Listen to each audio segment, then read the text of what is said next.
Hi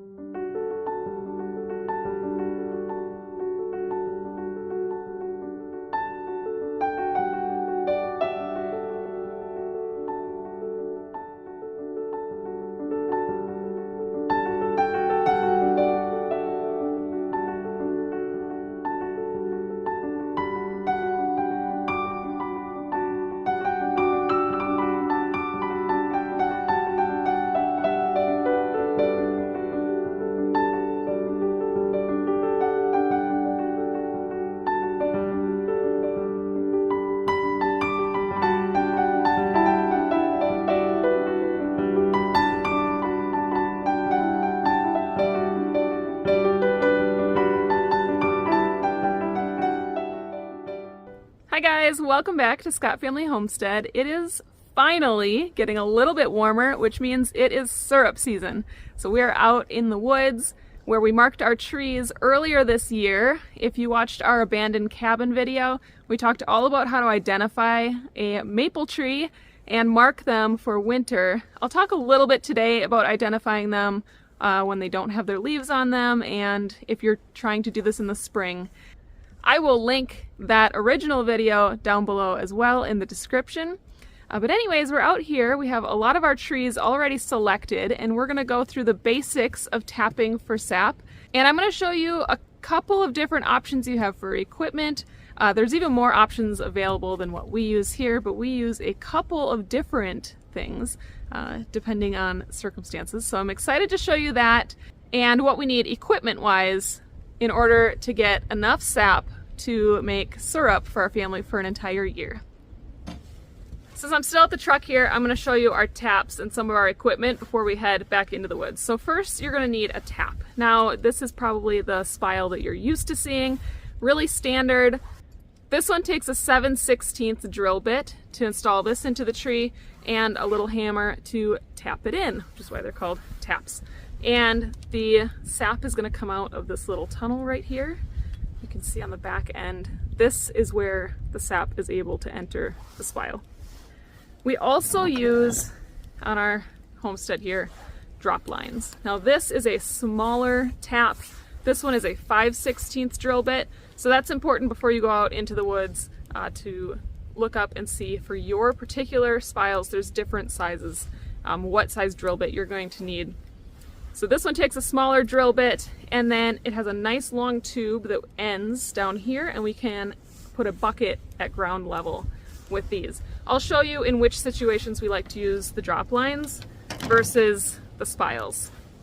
The next thing is your collection buckets or bags. So some people use bags, and you can hang a hanger onto your spiles and all of your sap will drip into a bag. Some people use those. We don't use those here. No particular reason, but we got started with the buckets. So we've got the nice big blue buckets here. This is about 2.5 gallons, maybe 3. My favorites are the metal buckets. They're a little bit smaller. These fit maybe 2 gallons in them, but they have that really nostalgic feel to it. And the tapping of the sap when it starts to come into here is really cool. So this is my favorite, but it's the more expensive way to go. So we do have the plastic buckets as well. For our drop lines, we just use a 5-gallon bucket on the ground. So you can get just a food grade 5-gallon bucket, and we're gonna drill a hole in here for our drop lines to go into, and then you can collect quite a bit of sap into one bucket. The other option is the 5-gallon water cooler. Or you can even get them smaller, but like the big blue water cooler jugs that have a narrow top on them, that's perfect for putting your drop lines in because you don't need any kind of cover on it. Speaking of covers, so your 5-gallon bucket is going to have a cover on it. You want to keep all of the debris, bugs. You will find that you get some moths and other things that are attracted to that syrupy sap. And so you want to keep a cover on there for that. And then also if it rains, it's going to dilute your sap and it's going to wash stuff off of the tree into your buckets. So you want to get some lids for your buckets as well. For our plastic buckets, we have the coordinating plastic lids. These are from Tap My Trees. We got a whole kit from them, a starter kit, and it comes with a book as well. So these attach, you can see right here, these attach through the little circle on your spile. So once you have your spile ready to go, you can put your lid on there. Another important part of these spiles is your little hook here. You need to make sure you put this hook on first before you put your tap in. This is what's going to hold your bucket. So you've got this part holds your bucket, and then this little circle right here is for your lid. We also have metal lids for the metal buckets. That's pretty much all of the equipment that we need to go out into the woods with. Is our drill with our appropriately sized drill bit, the buckets, the lids, the spiles, and hooks. We're gonna go find a maple tree and talk about that. I'm gonna show you how we're gonna tap these with both types of taps that we have here. And then later this week, we'll be coming out and collecting sap, and we'll do a separate video on boiling all of this sap down using our evaporator. We have a homemade DIY evaporator that is also a smoker, so that's kind of cool. So look for that video coming up as well. All right, we've got one of our maples that we marked here that was a good, healthy tree. It's really nice to do this in the summertime because you can look at the crown of the tree and really see, is it a healthy tree? If it's healthy in the summertime, it is likely storing away sugars into the roots for next year come fall. So if it's doing really well when it's all leafed out, it's probably going to be a really good syrup tree. So this is one of the ones that we marked. You can see kind of this signature bark of a maple tree. It kind of has this shaggy bark to it. You'll see a lot of the lichens and coloring on it. And then I have a branch here. You'll see that they have opposite branching, which means that each one of these nodes, branches are going to come out exactly opposite from each other. The other option is alternate branching, but as you can see on this little stick here, this one is opposite branching. That's what you're looking for way up. You can kind of look and see there are other trees that have opposite branching, so if you are unsure, then you want to start looking at the bark. You'll also see this time of year some of the maples, if they are damaged at all, they will kind of have a weeping leakiness to them that is the sap, and that's another way to know that it's time to tap those trees. Before we get too deep into where and how to tap this tree, let's talk about when to tap your trees.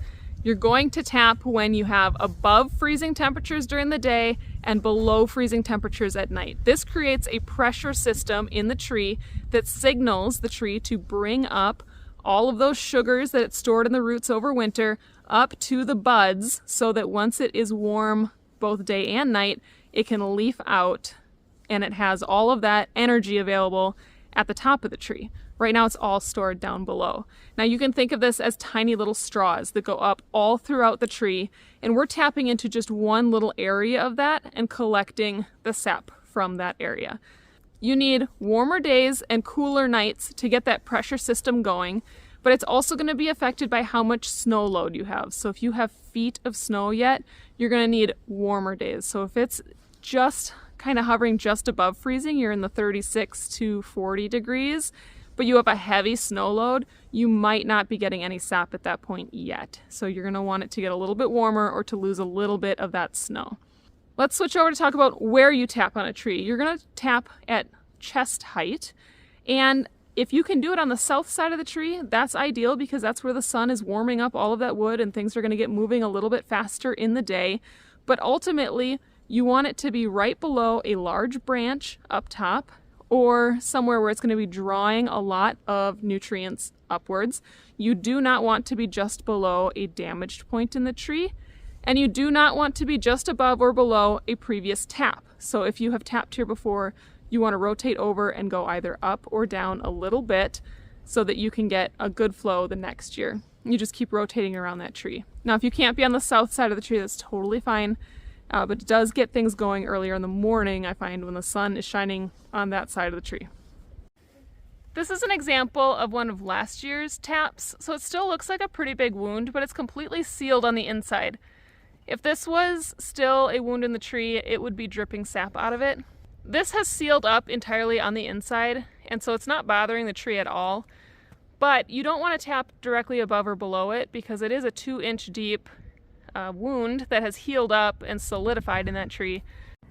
Here's another example of one, but this one actually grew new woody material over the tap. So sometimes you'll see them open and sometimes you'll see them closed up like this, but either way you want to rotate a little bit away from it. Now keep in mind that chest height is going to be different if you've got 2 feet of snow. If you're going to drill at chest height at that point, you could end up being up here once all that snow is gone. So paying close attention. We've only got a couple inches here. It's not going to be a big deal. I've got, we're going to do our metal buckets and spiles here, and so I have my 7/16 drill bit on here. And you can see we have tape right at the 2-inch mark so that we know exactly how far to go into the tree. As you do this, you're going to go at a slightly upward angle. It doesn't have to be much of an angle, but the liquid that's collecting into that channel needs to drip out, so it needs to flow outwards. If you go downwards, it's going to get caught into the tree and it's going to eventually seal itself back up like a wound. So it keeps it a nice open flow when you go on a slight upward angle, 2 inches deep.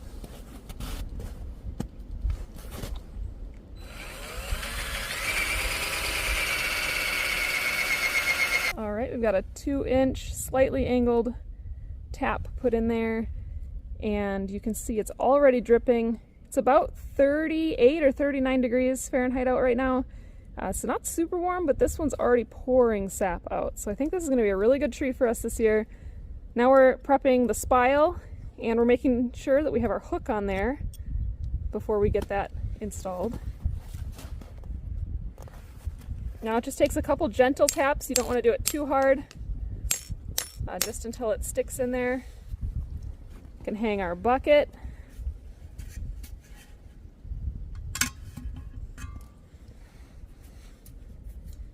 And then we're going to go ahead and put that lid on right away.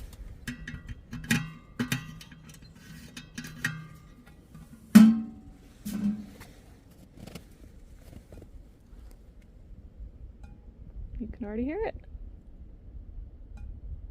It's going to be a good one.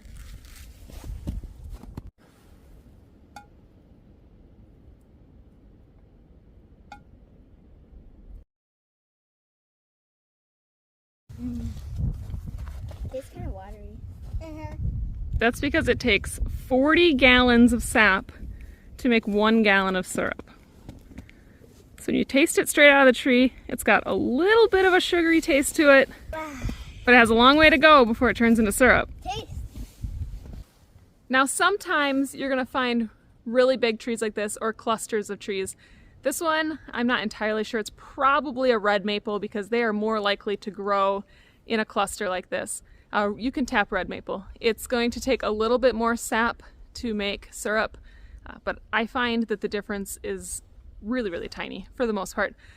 So what we're going to do with this tree, we're going to use drop lines, and we're going to install a drop line on each one of these trunks and have it go into 1 5-gallon bucket down on the ground. That's our number one reason for using the drop lines, is to put multiple on one tree. So whether you have just a really large sugar maple or one like this where you have a bunch of different trunks, they're all going to draw sap up, and tapping each one of these will not damage this tree. It will not be a big deal to have one into each of these. Now, you only want to put 1 tap into each tree that's less than 12 inches.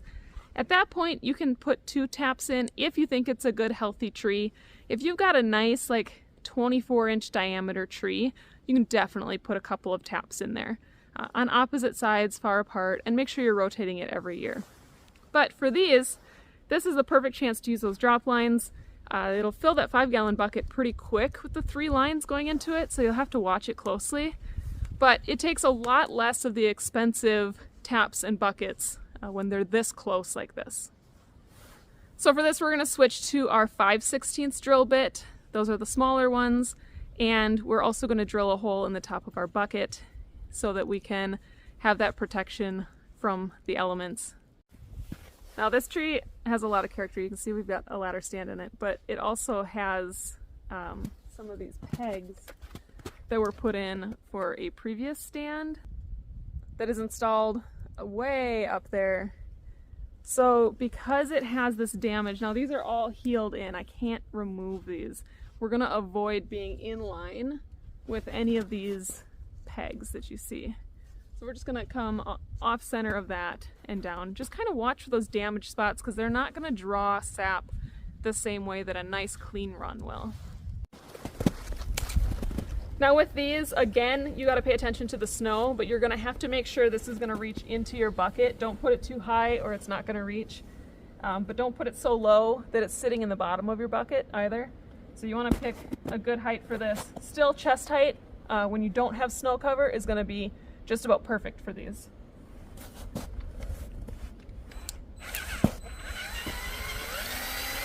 Now you want to get all this fuzzy stuff out of here too. So if it's left like this, where it's got a bunch of that pulp still in there, you're going to want to go back in with your drill and get all that out nice and slow and gently. Reverse it. Try to get as much of that out as possible.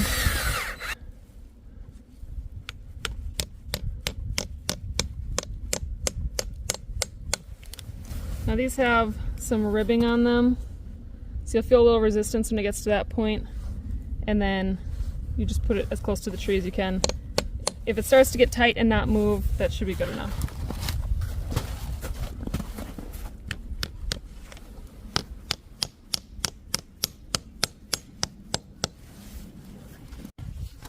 All right, on this big tree, I actually switched sides. We came to the back side. The sun is shining on it really nice.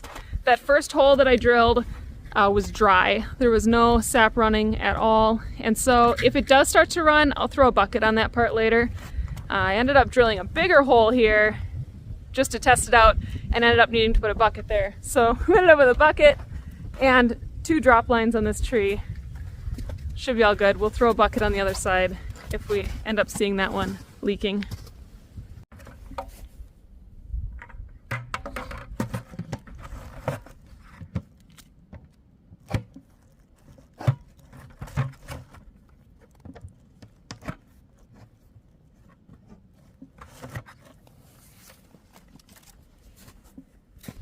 So this regular style of lid is great for these when you're drilling through it like that. When we come out to collect, and I'll do a video for that later this week, we use gamma lids on all of our 5-gallon buckets so that we can just unscrew the top so easily. It makes it so much easier than prying the lids of buckets off. We did that the hard way for years. Now we've switched all to gamma lids. It's worth the investment. It's really not that bad. And so we'll come out here every couple of days, especially depending on the temperature, and we will pour all of these buckets into larger 5-gallon buckets with the gamma lids, and we'll store them in a snowbank until we're ready to boil down. If it's getting really warm during the day, like if you're hitting the 50s during the day, you're going to want to come out and empty those buckets every single day. You don't want your sap to spoil by getting too warm. So once it gets to that like warmest part of the day and it's going to start cooling, I would pull all of that sap off if you can and get it into the snow. If you are still like hovering in the 30s every single day and your sap's not flowing super strongly yet, you can come out every couple of days. That should be just fine. So we're going to be back out here doing lots of filming. Like I said, we're going to show you our evaporator and how we handle that. We started by boiling down on a propane grill. It burns a ton of propane. I don't super suggest it.